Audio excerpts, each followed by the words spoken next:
Senhor, muito obrigado a Deus por esta manhã. Obrigado por esse grupo que aqui se encontra, por aqueles que não puderam vir. Ó Deus, nos dá um bom tempo aqui de meditação, de reflexão.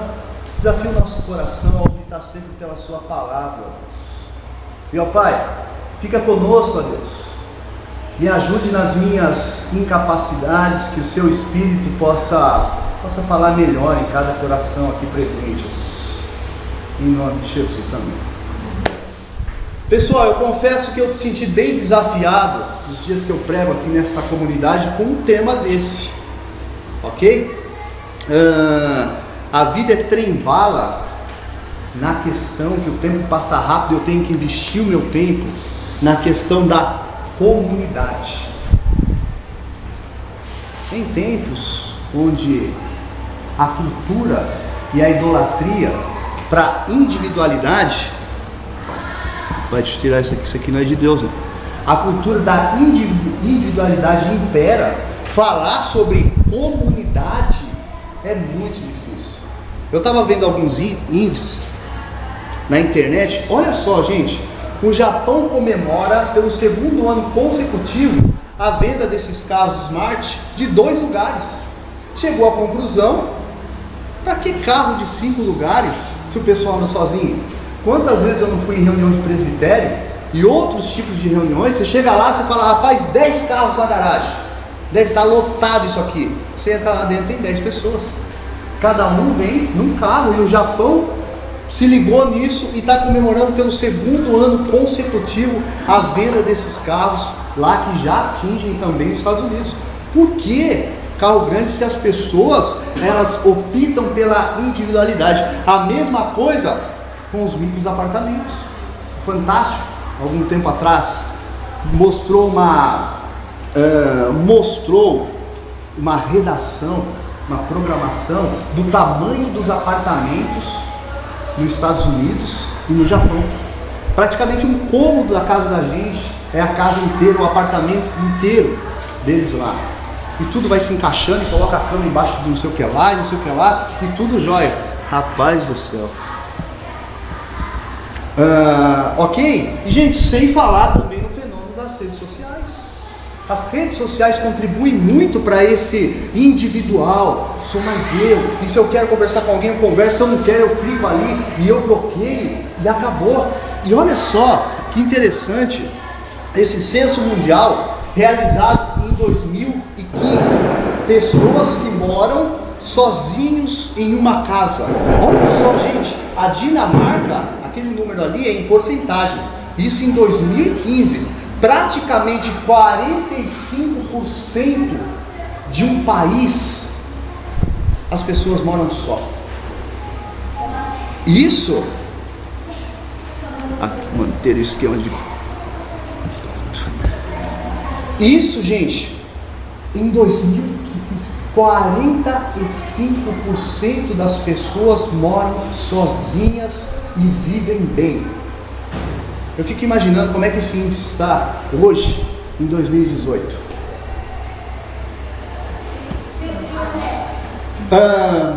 A conclusão que se chega é que os relacionamentos, eles são superficiais. Nada na nossa geração foi feito para durar. Nem eletrodomésticos e nem nada. Ok? Mais alguns dados, gente. Olha só. Hoje existem empresas, vocês sabem disso, não é novidade para vocês, ganhando dinheiro, e muito dinheiro, ensinando principalmente jovens a se relacionar. O pessoal não sabe mais se relacionar depois dessa era digital que tem derramado tanta coisa diante de nós. A nossa geração vive uma cultura da individualidade, da liberdade, cada um pensa em si mesmo. Por que existe um desânimo geral com a política? Qual que é a ideia da gente? O cara vai entrar lá para beneficiar a si próprio e os seus. E a sociedade, dane-se. Porque existe uma cultura da individualidade. Eu acho muito interessante que hoje em dia ninguém mais quer saber de compromisso. Eu coloquei essa anotação ali porque o compromisso, ele gera medo. Você vê um casalzinho namorando, e se a moça ou o rapaz entra na questão do casamento, é bem possível que esse relacionamento se rompa, porque o compromisso gera medo. Se você não quer casar, não. Existe um paradoxo que as pessoas querem comunidade para estar desabafando. Por exemplo, o condomínio é uma espécie de comunidade, ele traz uma certa confiança, mas quando você leva as pessoas a terem um compromisso com essa comunidade, o cara rompe. E é impossível, gente, é impossível desenvolver um relacionamento profundo se você não abrir mão da sua individualidade. Eu falo isso no relacionamento com seus filhos, no seu casamento. Se você não abrir mão da sua individualidade, você não consegue fazer isso. Eu gosto muito desse ditado africano, que diz assim: quer ir rápido? Vá sozinho. Você quer ir longe? Então vá com alguém. Eu acho altamente sábio. Tem um livro, gente, que ele virou um pequeno filme agora, chamado Na Natureza Selvagem. Procura o trecho desse filme, você vai ver como é legal esse filme. Esse filme diz o seguinte, olha só que interessante. Diz que havia um rapaz, e esse rapaz, ele ganhou muito dinheiro, e esse rapaz então resolve viajar, viver a vida, viver a liberdade, a autonomia. Não quero saber de ninguém, quer saber? Eu quero construir história, eu quero viajar, eu quero fazer o que me vem à mente. E durante essa viagem esse rapaz fica doente, e fica na cama enfermo, a ponto de morte. E ele fala essa frase que eu acho magnífica: a felicidade só é real quando compartilhada. O que adianta ter muito dinheiro? O que adianta ter universidades concluídas se você não tem com quem compartilhar? Quando eu resolvi casar com a Lilian, eu queria alguém que testemunhasse da minha vida até o final dela, e vice-versa. Se você não tem ninguém para testemunhar, ainda que seja amigos, familiares, o que adianta, gente, correr atrás de tanta coisa, se não tem ninguém ao seu lado para testemunhar e compartilhar da felicidade com você? Mas essa cultura da idolatria e da individualidade, ela também ataca a igreja. Entre o século 17 e século 18, um movimento chamado iluminismo, que tentou racionalizar a fé, que tentou dizer, olha, tudo consegue se ver pela ciência, inclusive Deus, etc e tal, ela tem um lado negro. Ela tem um lado negro que levou o homem a ser mais individualista do que o homem é, e chegando à conclusão que a religião ela só atrapalha, que o mal do mundo, embora tenha um certo sentido sim, é a religião, que a religião só destrói, que a religião só gera guerra, e que o homem pode voltar-se para si mesmo. O homem pode ser alguém totalmente natural. Então o homem é capaz de se livrar da religião e voltar-se para si mesmo, que ele resolve o problema do mundo. Nós temos ótimos economistas. Segurança, a gente dá um jeito, a gente tem bons policiais. E assim o homem se volta para si mesmo e resolve o problema do mundo. Mas, gente, esse ataque da igreja, de dentro da igreja, ela também veio um movimento chamado desigrejados, ou seja, dos sem igrejas. A gente acha que esse movimento é novo, mas não é, gente. Tem respingos desse movimento na própria reforma protestante. Então é gente que diz que quer Cristo, mas não quer a instituição. Então é gente que se reúne sem placa de igreja, sem nada, e fala, não, a gente vai se reunir, a gente vai adorar, a gente faz do jeito da gente, sem compromisso, e a gente termina e acaba. E foi se concluir que é gente que está totalmente decepcionado com a fé. Gente que foi abusado por causa da doutrina da prosperidade, gente que foi abusado por causa do ativismo na igreja. Então a maioria das pessoas do sem igreja é gente que cansou de um certo sistema abusivo e partiu o sem igreja. Só que tem agora uma nova onda aí, que essa assusta mais um pouquinho, e a gente não está sabendo muito bem como lidar desse negócio. Antes de eu entrar no nosso texto aqui, ele tem um pouco a ver com esse nosso mundo digital. Agora surgiu alguns teólogos liberais, inclusive da igreja presbiteriana, para nossa vergonha, que diz o seguinte: não precisa congregar mais, ok? Então você faz assim: hoje você acordou espiritualzinho, hoje você está nas nuvens, então você vai lá e acessa uma mensagem pelo YouTube e ouve, você fica cheio, você fica transbordando. Hoje você acordou mais poeta, então você vai lá e acessa o louvor e ouve o louvor. Mas hoje não acordou muito crente não, viu? Hoje você está pupucão, não. Então você não acessa nada, você dá um clique, você bloqueia seus amigos cristãos, você bloqueia suas redes sociais que falam de Deus, inclusive o próprio Deus, viu? Se quiser, você dá um cliquezinho lá e você não precisa nem falar com Deus mais. E o Gil compartilhou comigo essa semana um vídeo que, se você não tiver discernimento, você fica até com peso na consciência e você fala: cara, quem está errado sou eu. Porque o cara diz assim: viu, não precisa congregar mais não. Você se volta para dentro de si mesmo, você faz boas obras, ok? Você ajuda as pessoas, e quem de fato é cristão é você. Não é esse pessoal que está enrolado com uma instituição. O que você precisa é ser livre de um sistema. E gente, eu não sei onde vai parar essa ideia da gente buscar liberdade, liberdade e liberdade. Mas eu sei de uma coisa: o que está por trás de tudo isso é o que a gente cansa de falar aqui. Gênesis capítulo 3. Quando os nossos primeiros pais, eles erram, eles são seduzidos por Satanás, e quem sempre buscou essa autonomia foi o próprio Satanás, o próprio diabo. Ele quis ser autônomo de Deus, e lá no Éden ele tenta os nossos primeiros pais a serem autônomos.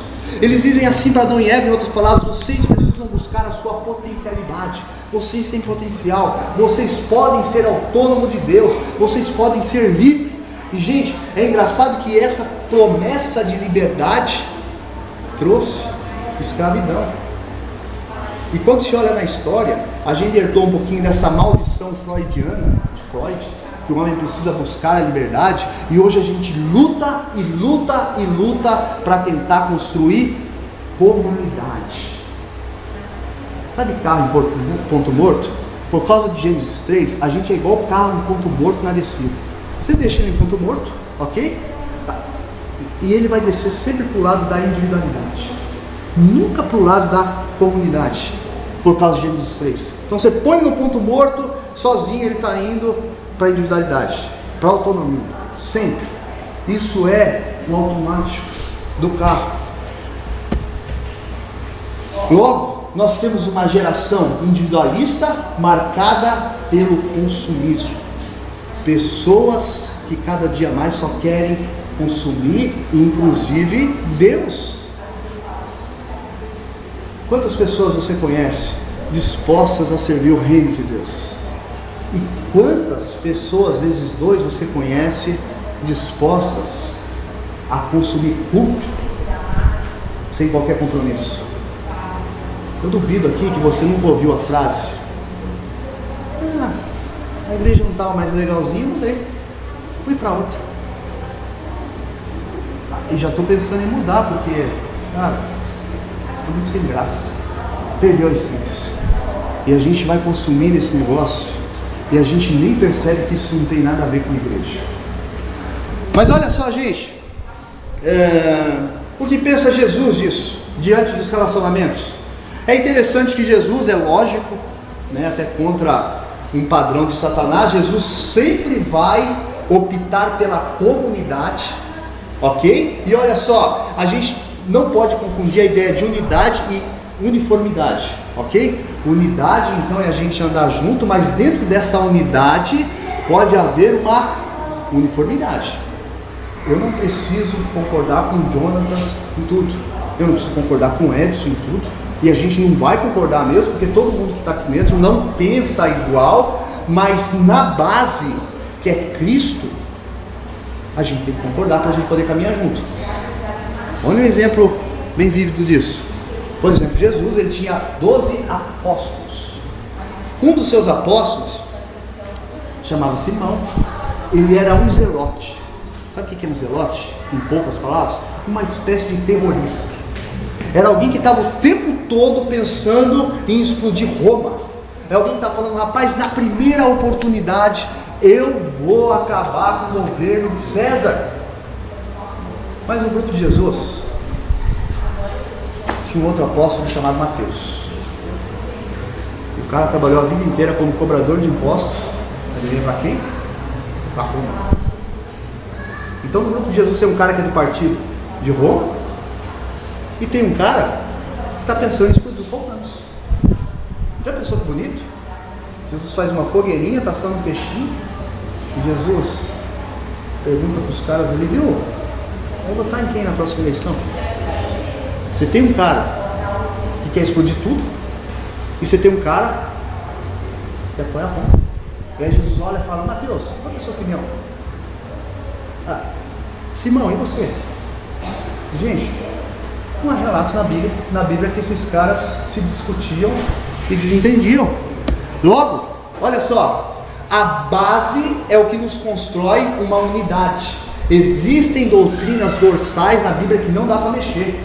Como que acontece a salvação, qual que é a única regra de fé e pátria. Essas coisas nós temos que ter unidade e caminhar junto. Porém, algumas coisas são periféricas, são secundárias. De repente o Fabiano fala, eu acredito que Jesus vai voltar daqui uma semana. Eu acredito que vai voltar daqui 3 séculos. Essas coisas são periféricas e são secundárias. Então como lidar quando existem essas coisas? Gente, com respeito. Simplesmente com respeito.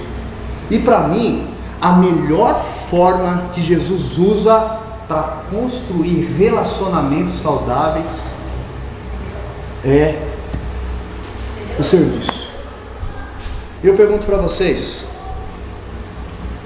como está o seu investimento de tempo diante do serviço que você presta aos outros? E tem uma cena, gente, que é muito tremenda, de Jesus lavando os pés do discípulo. A gente só consegue servir e lavar os pés quem está altamente impactado pelo amor do Pai. Quando você está altamente impactado pelo amor do Pai, você não está nem aí com o que as pessoas estão falando de você no Facebook. Você não está nem aí com a sua insegurança e com a sua baixa autoestima. Está o investimento do seu tempo e do meu tempo no serviço, nos dons que Deus tem nos dado diante de uma comunidade. Eu queria rapidamente meditar num texto com vocês. João capítulo 17, se você quiser abrir a sua Bíblia. É óbvio que a gente não vai meditar em todos os versículos desse texto, em alguns versículos. Quando a ideia é unidade, esse versículo vem à minha mente.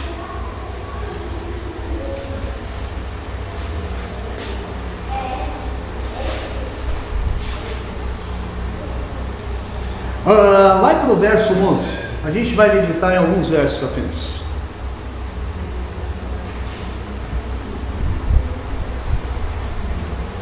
Diz assim o verso 11, olha só, eu estou projetando aqui para você que não trouxe a sua Bíblia.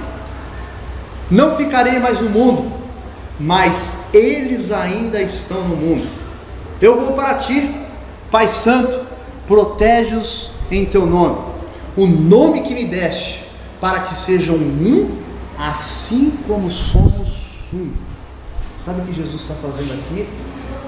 Gênesis, então, capítulo 3, ele tem uma ideologia de fazer com que a gente viva a individualidade, para que o Gil, para que o Rony seja autônomo, viva para si mesmo.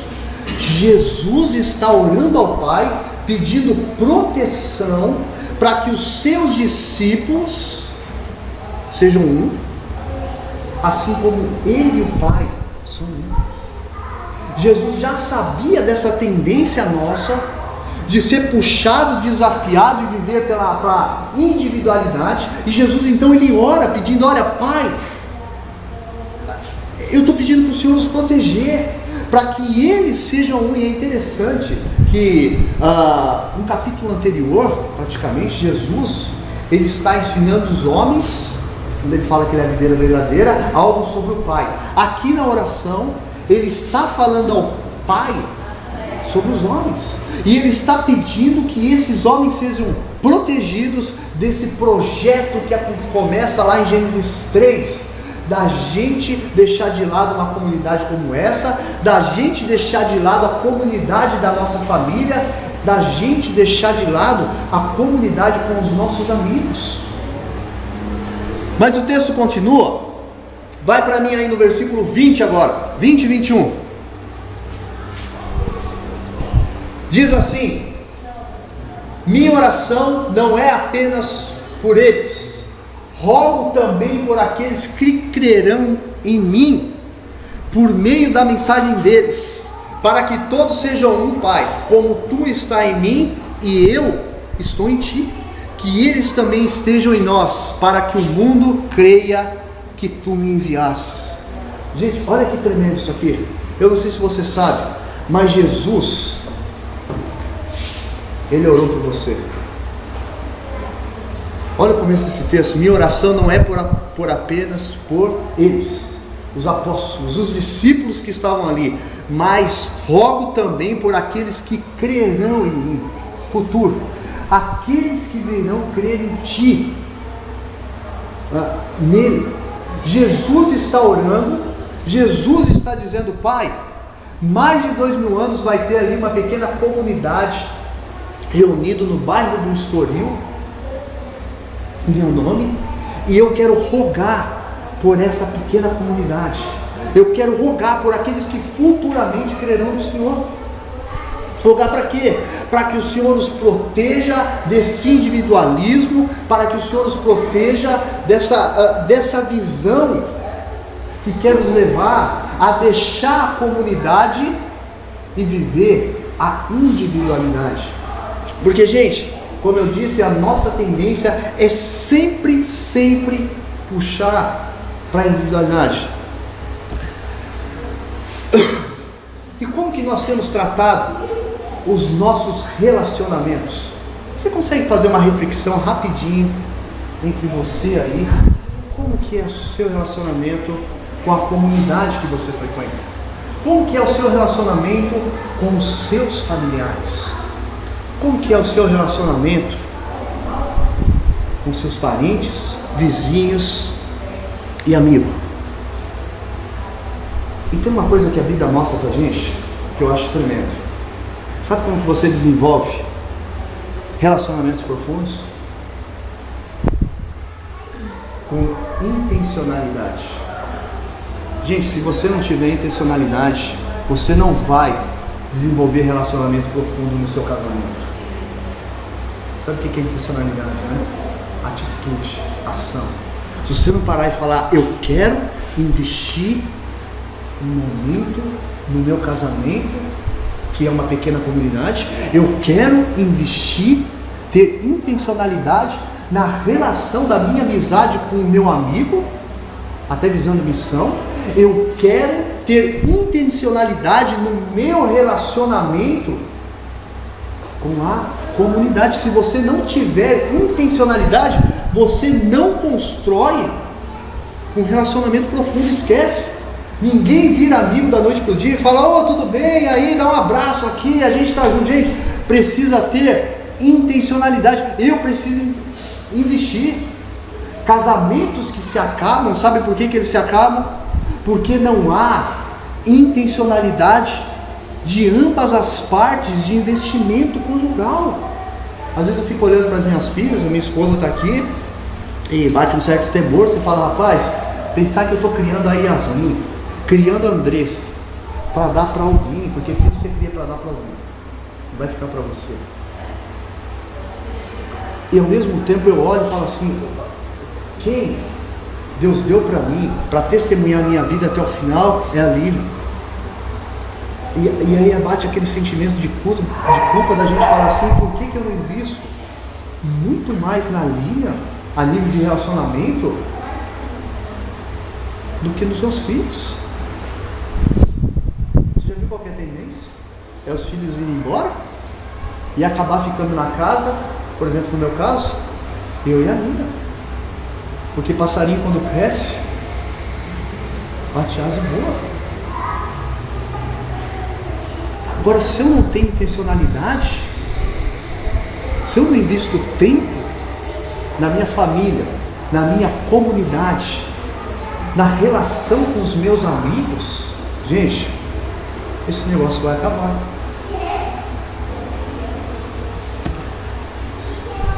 Volta aí um pouquinho, no verso 14, 15 e 16. Olha só, Jesus vai identificar agora dois inimigos, dois grandes inimigos da igreja. Deles a tua palavra e o mundo os odiou, pois eles não são do mundo, como eu também não sou. Não rogo que os tire do mundo, mas que os proteja do maligno. Eles não são do mundo, como eu também não sou. O primeiro inimigo, fácil de identificar aí, é o mundo. E é engraçado que no livro de João, essa palavra mundo, ela tem 4 sentidos. Pode ser a criação, o cosmos, ok? Mas pode ser o mundo de pessoas também. João 3,16 diz, porque Deus amou o mundo. Mas pode ser também, e nesse caso esse sistema corrompido, que sabota a ideia de comunidade colocada por Deus. Esse sistema corrompido que nos leva a todo momento para a individualidade. Jesus está orando, Jesus está pedindo para que o Pai nos proteja desse sistema corrompido lá de Gênesis 3. Eu lembro que da época que eu comecei a caminhar no Jesus da Vida, na igreja neopentecostal, eu lembro que o pessoal adorava falar essa frase. Mas eu não sou desse mundo. Qualquer coisa que acontecia, o pessoal dizia assim, mas eu não sou desse mundo. E gente, tinha tanta confusão na minha mente. Mas se não é desse mundo, é de que mundo?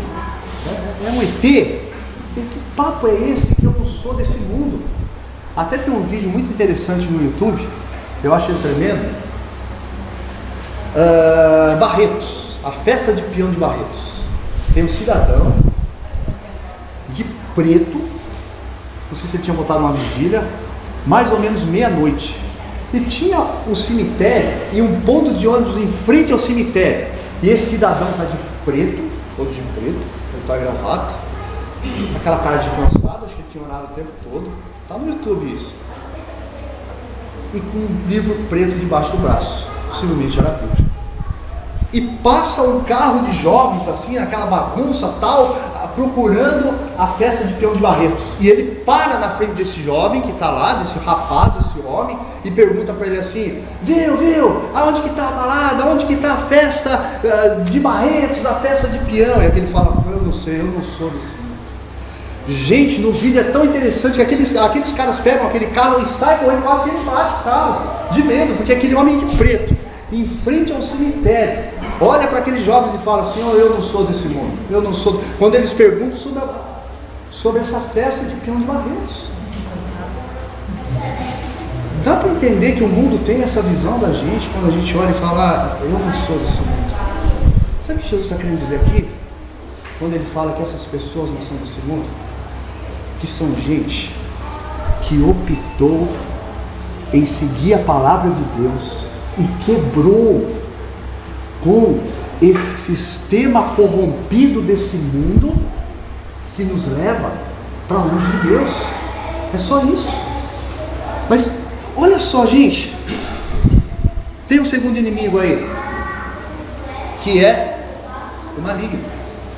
Eu não sei se vocês sabem, e vocês sabem disso, e tem muita gente distorcendo isso, mas o maligno, ele é uma personalidade. Ele não é uma força que não pensa, uma força, ele é uma personalidade que trama.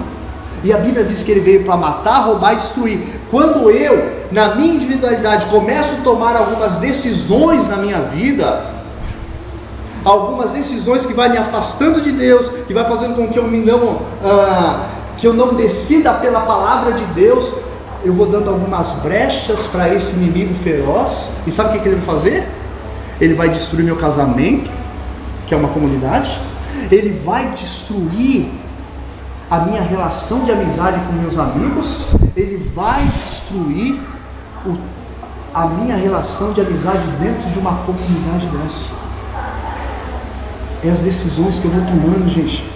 Por isso que eu acabei de falar no slide anterior, que nós precisamos ter intencionalidade, investir tempo no nosso casamento, investir tempo na nossa relação como comunidade. O que vai fazer a grande diferença de eu remir o meu tempo é a minha intencionalidade, o meu investimento do meu tempo com intenção nas comunidades que me rodeiam, seja família, amizade e essa comunidade. E para a gente partir aqui para o nosso último slide, ok? Acompanha aí comigo o verso 17, 18 e 19. Jesus disse assim: santifica-os na verdade, a tua palavra é a verdade. Assim como me enviaste ao mundo, eu os enviei ao mundo. Em favor deles eu me santifico, para que também eles sejam santificados pela verdade. Sabe o que Jesus está fazendo aqui? Jesus está pegando ali duas estacas, duas colunas, e Jesus, ele está lançando os alicerces, lançando a base para a construção de uma comunidade sadia. Nesse verso, Jesus cata as bases e fala: olha, eu vou lançar a base aqui para uma comunidade sadia, ok? Prestem atenção que se vocês seguirem isso aqui, essa comunidade vai ser sadia e ela vai crescer. A primeira base, gente, olha só, essa aqui: santifica-os na verdade. É claro que Jesus também é a verdade, ele disse: eu sou o caminho, a verdade e a vida, ok? Mas nesse verso ele está querendo dizer que a verdade é a tua palavra. O que Jesus está dizendo, que na minha vida e na sua vida, para a gente guardar o nosso coração e investir o nosso tempo com qualidade, eu preciso colocar a palavra como algo inegociável na minha vida.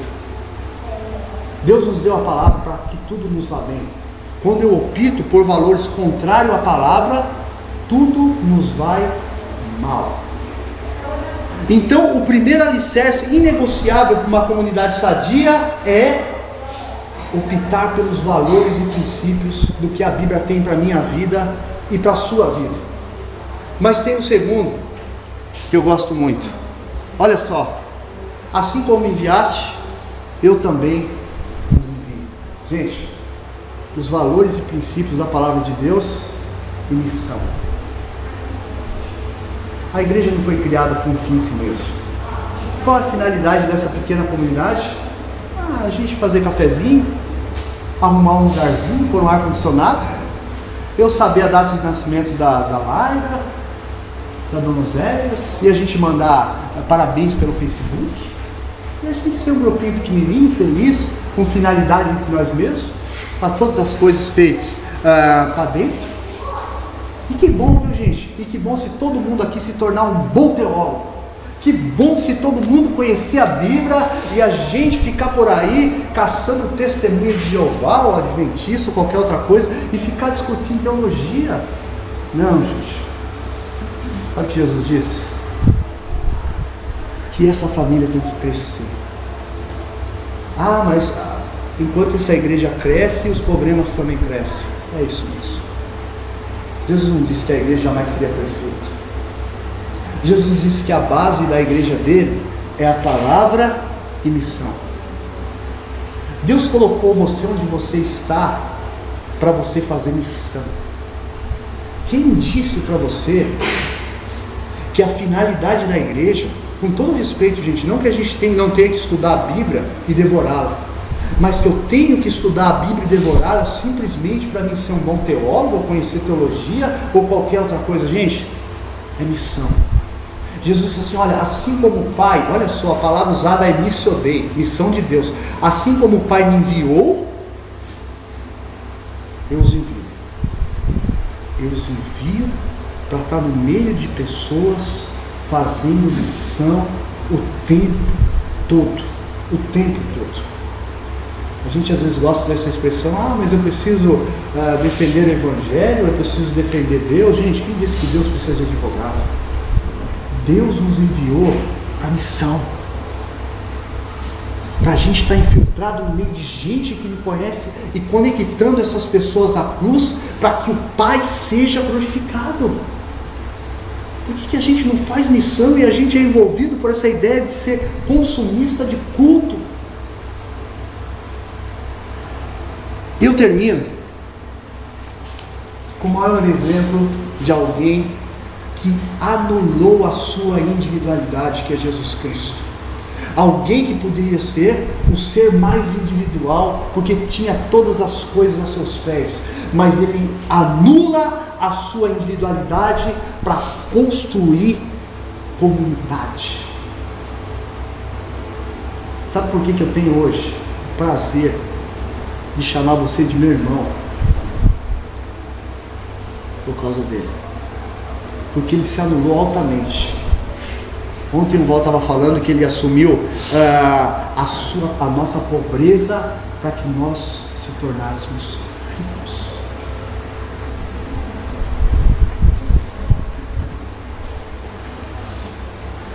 Eu gostei dessa frase, dessa imagem na internet. Eu achei linda essas crianças sentadas no tapete. De vez em quando a gente faz isso lá em casa com a Andressa, eu, a Lilian, a Yasmin também. Gente, não tem satisfação maior. E eu gostei dessa frase, dessa imagem de ver crianças sentadas no tapete, brincando. E eu, como pai, eu digo uma coisa para vocês: uma das grandes felicidades da vida é ver minhas filhas brincando no tapete da sala de casa. Estava falando para a Laila ali que a gente não precisa ter carro, e ela concorda. A gente não precisa ter casa, a gente não precisa ter bens nenhum. Quando você tem essa cena de ver a sua família com saúde, servindo a Deus, você olha para Deus e fala: Deus, eu não mereço. E o que mais me chamou a atenção nessa imagem é que às vezes eu tenho a impressão que Deus procura isso.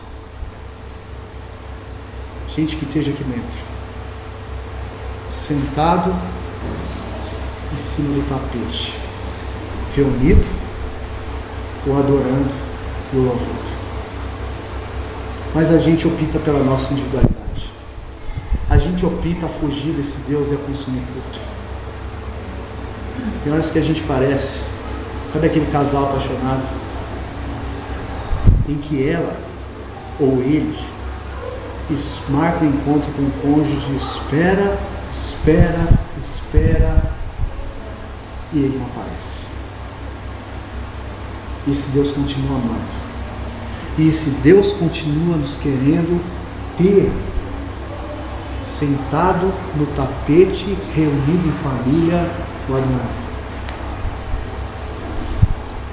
Diante disso, para nós encerrarmos, 3 perguntas rápidas. Em seus diversos relacionamentos, suas atitudes têm levado à construção e manutenção de comunidades. Eu conheço jovens que eles não conseguem se casar porque eles não conseguem se aprofundar no casamento para construir comunidade. E gente, isso tem gerado rupturas na vida dessas pessoas. 2, quanto do anseio de ser diferente, de dizer assim: olha, eu sou o centro, eu vou para onde eu quero, eu faço o que eu quero, tem lhe conduzido na direção de romper com as pessoas que estão ao seu lado e te amam. Filhos, vocês não sabem como seus pais sofrem por vocês, quando vocês optam pela individualidade, gerando com os pais rupturas. Vocês não têm ideia. E para encerrar, suas palavras e atitudes têm contribuído na construção da comunidade dos discípulos de Jesus, a sua intencionalidade tem contribuído na comunidade dos discípulos de Jesus? Ou você pode dizer assim: olha, eu sou um consumidor de culto, mas ainda bem que o nosso Deus é um Deus do recomeço, e a pergunta que fica no ar é: o que é que eu vou fazer daqui em diante? O que é que eu vou fazer daqui em diante da minha comunidade? O que é que eu vou fazer daqui em diante no meu relacionamento familiar? O que é que eu vou fazer daqui em diante no relacionamento com os meus amigos, uma vez que Jesus disse que a igreja foi dada para a missão? Vamos orar, gente? Terminando o nosso tempo.